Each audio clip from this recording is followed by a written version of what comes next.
यश कसं मिळवावं यासाठी अपार नियोजन करणारे मी असंख्य माणसं बघितलीत. म्हणजे काही काही मुलांच्या घरी मी गेलो, त्यांची अभ्यासाची खोली बघितली तर त्यांच्या भिंतीवरच भलं मोठं वेळापत्रक टांगलेलं असतं. वडील कौतुकाने सांगतात, आमच्या मुलाचं वेळापत्रक आहे. जसा 10वीत आला वेळापत्रकच करून ठेवलंय. मग मी त्याचं वेळापत्रक वाचतो. अप्रतिम वेळापत्रक, नियोजन अफलातून, नियोजन उत्तम केलं, अंमलबजावणी. काल रात्री मित्राबरोबर पिक्चरला गेल्यामुळं पहाटे 6ला उठायचं होतं, ते डायरेक्ट 8:30लाच उठलो. मग आवरण्यासाठी अर्धा तास घेतला, मग 9 वाजले. 9 वाजता माझा भूगोलाचा अभ्यास करण्याचा वेळ होता, पण माझं भूगोलाचं पुस्तक मित्रानं नेल्यामुळं माझ्याकडे अभ्यासाला पुस्तक नव्हतं. मग वेळापत्रकानुसारच अभ्यास करणं बंधनकारक असल्यामुळं त्या विषयाच्या जागी दुसऱ्या विषयाचा अभ्यास करून चालणार नव्हतं. मग मी 1 तासभर खेळायला बाहेर गेलो. 10 वाजता परत आलो. मग शाळेला आवरून शाळेत गेलो. संध्याकाळी मित्रांबरोबर क्रिकेटचा डाव प्रचंड रंगला. 1 तासभरच खेळायचं होतं, पण नंतर मित्रांच्या आग्रहामुळे 2 तास खेळलो. त्यामुळे घरी यायलाच मला 7:30 वाजले. मग आई पण म्हटली की गरम गरम पुऱ्या केल्यात, पटकन खाऊन घे. मग 9:30 वाजता जेवणाचं टाइम मी 8:30लाच जेवून घेतलं. खरं तर संध्याकाळी मला इंग्रजीचा अभ्यास करायचा होता, पण आता पुऱ्या खाऊन खाऊन पोट इतकं फुगलं होतं की झोपल्याशिवाय पर्यायच नव्हता. उद्यापासून वेळापत्रकाप्रमाणे वागायचं ठरवून मी मग झोपी गेलो. उत्तम नियोजन आहे, अंमलबजावणी. आमच्या पोरांना नुसतं नियोजन करायला शिकवू नका, अंमलबजावणी कृतीशील बनवा. झालंच पाहिजे.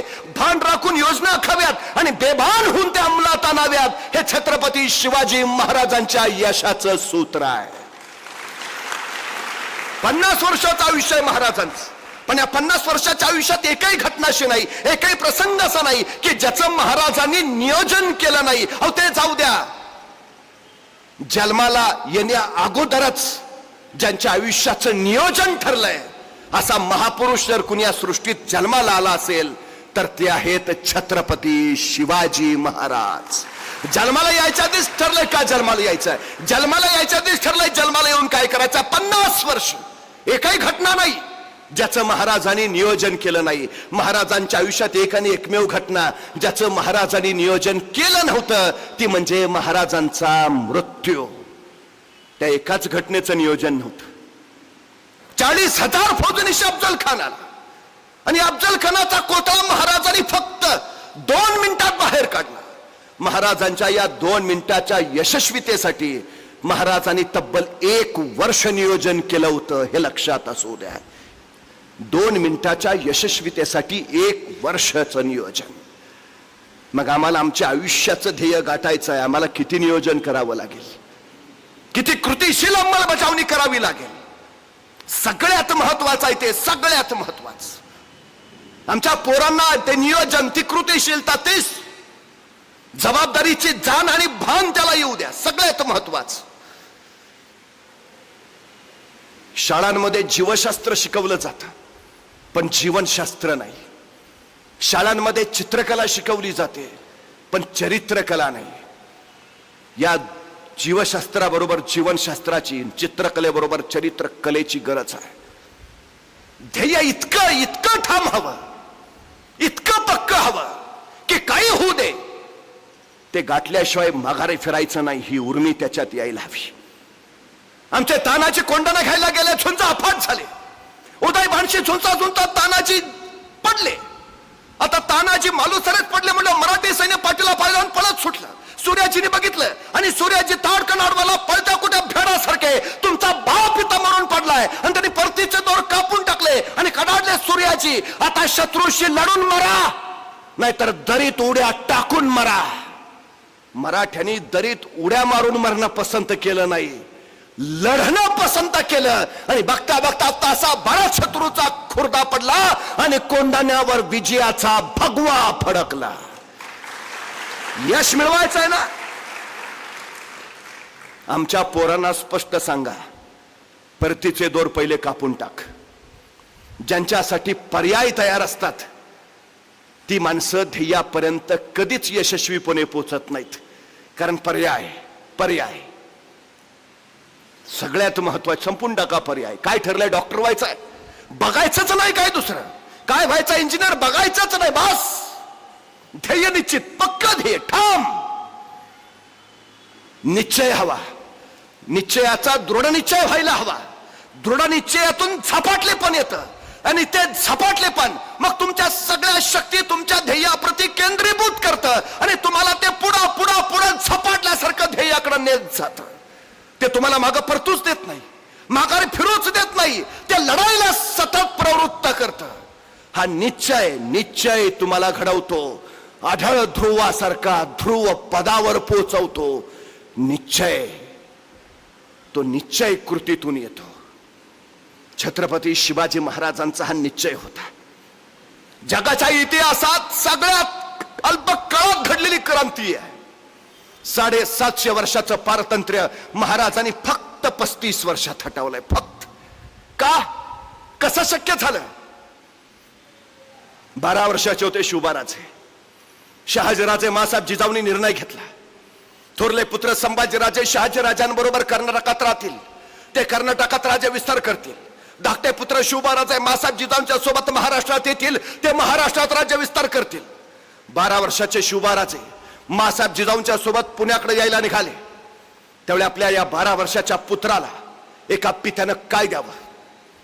शहाजीराजाने आपल्या पुत्राला काय द्यावं?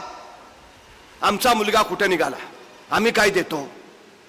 डबा, वेळेवर खा, आणखी काळजी असेल तर सांगतो नीट जा, नीट ये. फारच काळजी असेल तर आई म्हणते बसमध्ये बसताना मधल्याच सीटवर बस. बाळ म्हणतं का? नाही, पुढनं कुणी ठोकलं तरी तू सुरक्षित, मागनं कुणी धडकलं तरी तू सुरक्षित. बाळा, तू जगला पाहिजे. पण 12 वर्षाच्या शिवबाराजांना पिता शहाजीराजे काय देतायत जाताना? स्वतः शहाजीराजांनी संस्कृत मधून तयार केलेली मुद्रा आपल्या या पुत्राच्या हातावर दिली.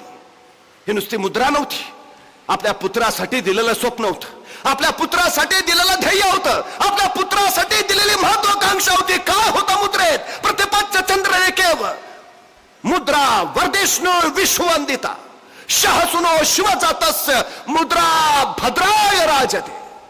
एक पिता आपल्या पुत्राला काय सांगतोय? प्रतिपदेच्या चंद्राच्या कलेप्रमाणे तुमचं राज्य वाढत वाढत जाईल आणि एक दिवस ते विश्वाला वंदनीय होईल. कोण विश्वास आहे पुत्राबद्दल? कोण खात्री आहे? अजून पुत्र बेंगलोरातच आहे, महाराष्ट्रात यायचेत राजे, स्वराज्याला सुरुवात व्हायची आहे आणि त्याच्या आधीच पिता शहाजीराजे सांगतात खात्री आहे तुम्ही राज्य उभा करणारच, तुमचं राज्य प्रतिपदेच्या कलेप्रमाणे वाढणारच, ते विश्वाला वंदनीय होणारच. कोण खात्री? शहाजीराजाने असं नाही विचारलं जमेल का, कराल का? शिवबाराजे होईल का? सवालच नाही, जमणारच, जमणारच.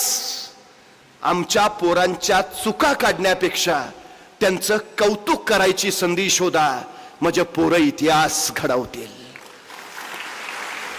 शहाजीराजांनी हे सांगितलं मला. कसे घडले शिवबाराजे? आणखी काय दिलं हो शहाजीराजांनी? छोटं मंत्रिमंडळ दिलं, उद्या तुमचं स्वतःचं मंत्रिमंडळ उभा राहू द्या. आणखी काय दिलं? भगवा ध्वज दिला. कोण विश्वास आहे बघा, कोण खात्री आहे?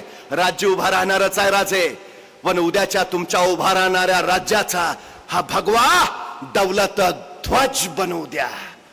आणखी विश्वास प्रगाढ केला. पण त्याच वेळी शहाजीराजांनी सांगितलं, पण ध्यानी घ्या शिवबाराजे, हा भगवा पेलणं कुणालाही शक्य होत नाही. मनगटात रग आणि छातीत धग असावी लागते त्यासाठी. कारण हा भगवा साधा नाही, हा भगवा प्रभू श्री रामचंद्रांचा आहे, हा भगवा भगवान श्री कृष्णांचा आहे, हा भगवा रामकृष्ण हरी म्हणत वारीला जाणाऱ्या वारकऱ्यांचा आहे, हा भगवा हर हर महादेव म्हणत रणांगणावर कोसळणाऱ्या धारकऱ्यांचा आहे, हा भगवा त्यागाचा, भगवा समर्पणाचा, भगवा शौर्याचा, भगवा पराक्रमाचा. राजे, हा भगवा भगवा फडकत राहू द्या. काय सांगितलं? कुणालाही शक्य नाही यश गाठणं. कळसावरच्या झेंड्यानं कायम फडफडतच राहावं लागतं. फडफडणं झेपत नसेल तर त्यानं पायाचा दगड होऊन पडावं, त्याला कुणी हलवत नाही. काय व्हायचंय? कळसावरचा यशाचा फडफडणारा झेंडा की पायाचा दगड? राजे सांगतायत आपल्या पुत्राला, यशाचा ध्वज फडकायचा असेल तर शौर्य गाजवावं लागेल, पराक्रम दाखवावा लागेल, त्याग करावा लागेल, समर्पण द्यावं लागेल, तेव्हा ध्येय सिद्धीस जाईल. मी पुन्हा सांगतो, तुम्ही तुमच्या आयुष्याचं राज्य घडवायला निघाला आहात. 4 गोष्टी महत्वाच्या आहेत. शौर्य गाजवा, पराक्रम दाखवा, त्याग करा, समर्पण द्या. यश तुमच्या पायाशी असेल. कष्टाला पर्याय नाही. यशाला शॉर्टकट नसतोच. त्यामुळे कष्ट करावेच लागतील. जिंकतो तो जो अविरत कष्ट करतो. अविरत. मुंगी बघितली? मुंगी केवढीशी, तिचं डोकं केवढंस, डोक्यातला मेंदू केवढासा, तरी पण त्या मुंगीला बरोबर कळतं कुठल्या गावातल्या कितव्या आळीतल्या, कितव्या घरातल्या, कितव्या खोलीतल्या, कितव्या कपाटावरच्या, कितव्या फळीवर किती नंबरचा साखरेचा डबा आहे. रस्ता दाखवावा लागत नाही, मार्ग सांगावा लागत नाही. इवलीशी मुंगी पण आपल्या ध्येयापर्यंत पोचते. ध्येय ठरलंय.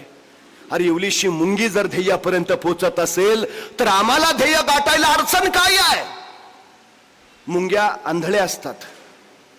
मुंग्यांना दृष्टी नसते.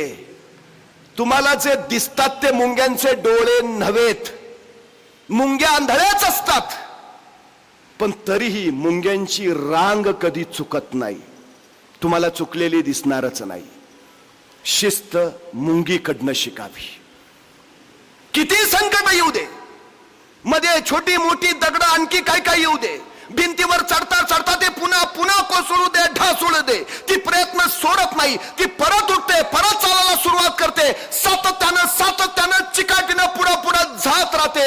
सातत्य हेच यशाचं सूत्र आहे. इवलीशी मुंगी तुम्हाला दाखवते. सतत काम करणारी मुंगी यशस्वीच होते. काय मुलं आम्हाला विचारतात, हो इतकं काम करायचं वे, मरायचंय का? कोण म्हटलं कामाने माणूस मरतो? कामाने माणूस कधीच मरत नाही. माणूस कामाच्या ताणाने मरतो. हे पहिलं लक्षात असू द्या. ताण कधी वाढतो? काम रेंगाळलं की, रेंगाळून साठवत ठेवलं की, साठवून त्याचा डोंगर झाला की, आणि मग त्या अंगावर कोसळलं की मग ताण येतो. वर्षभर अभ्यासच करायचा नाही आणि परीक्षा आली की पुस्तक घेऊन बसायचं. आता कसं होणार? खतम. सातत्यानं अभ्यास करणारी पोरं परीक्षेच्या काळात निवांत असतात. कारण सगळं अभ्यास झालेला असतो. टेन्शन मध्ये ती असतात ज्याने अभ्यास साठवून ठेवलेला असतो. मुंगी सांगते सतत काम करा, काही होत नाही. अहो सतत काम करून जर माणसं मरत असती तर सकाळी जन्माला आलेली मुंगी 12 वाजताच रामनाम सत्य व्हायला पाहिजे. मुंग्या किती जगतात माहिती आहे? इवल्याशा मुंगीचं सतत काम करणारं आयुष्य किती असतं? मुंग्यांच्या काही प्रजाती 30 ते 35 वर्ष जगतात. लक्षात असू द्या. सतत काम करणारी माणसं दीर्घायुषी ठरतात आणि निवांत आरामात राहणारी माणसं अल्पायुषी असतात. दीर्घकाळ जगायचं असेल तर सतत कष्ट करत राहा. हे यशाचं सगळ्यात महत्वाचं सूत्र आहे. दर 7 सेकंदांनी एक थेंब पडतो. ते अमेझॉनचं उगम स्थान आहे. दर 7 सेकंदांनी एक पाण्याचा थेंब. 7 सेकंदाच्या एका थेंबानी जगातली सगळ्यात लांब नदी तयार झाली, अमेझॉन. पण हजारो वर्ष झाली दर 7 सेकंदाला पाण्याचा एक थेंब पडतोच. हे सातत्य तुम्हाला यश देत. पाण्याचा एक थेंब कठीण वज्रासारख्या दगडावर अविरत पडत राहतो आणि एक दिवस तो दगड फुटतो. दगड काय पाण्याच्या थेंबाच्या ताकदीने फुटला नाही, त्याच्या सतत पडणाऱ्या सातत्याच्या सामर्थ्यानं फुटला. तुमच्यात काही असू दे काही नसू दे, तुमचं सातत्य तुम्हाला यश देतं. हे पहिलं लक्षात असू द्या. सतत कार्यरत राहा, कृतिशील राहा, करत राहा. मी पुन्हा एक गोष्ट सांगतो. एक साधू होता आणि तो साधू नाचायला लागला की पाऊस पडायचा, नाचायला लागला की पाऊस पडायचा. त्याच्या चमत्काराची चर्चा आसपासच्या सगळ्या भागात पसरली. 4-5 बंडखोर पोरं त्या साधूंकडे गेली. म्हटले, म्हणे तुम्ही नाचायला लागले की पाऊस पडतो? साधू म्हटले, भगवंताची कृपा. अशी कशी कृपा? तुमच्यावर कृपा होते तर आमच्यावर पण व्हायला पाहिजे. तुम्ही नाचल्यावर पाऊस पडत असेल तर आम्ही नाचल्यावर सुद्धा पाऊस पडलाच पाहिजे. साधू म्हटले, पडेल, अडचणच नाही. तसं नाही, मैदानावर जायचं, मैदानावरच जायचं. साधू म्हटले, ठीक आहे. पहाटे 5 वाजता साधू आणि ते 4 तरुण एका मैदानावर पोहोचले. साधू म्हटले तुम्ही सुरुवात करा. मग एका तरुणानं नाचायला सुरुवात केली. 10 मिनिटं नाचला, 15 मिनिटं, 20 मिनिटं, अर्धा तास नाचला, दमला, थकला, बाजूला झाला, पाऊस पडलाच नाही. मग दुसरा तरुण पुढे झाला, नाचायला सुरुवात केली. 10 मिनिटं, 20 मिनिटं, 25, 30 मिनिटं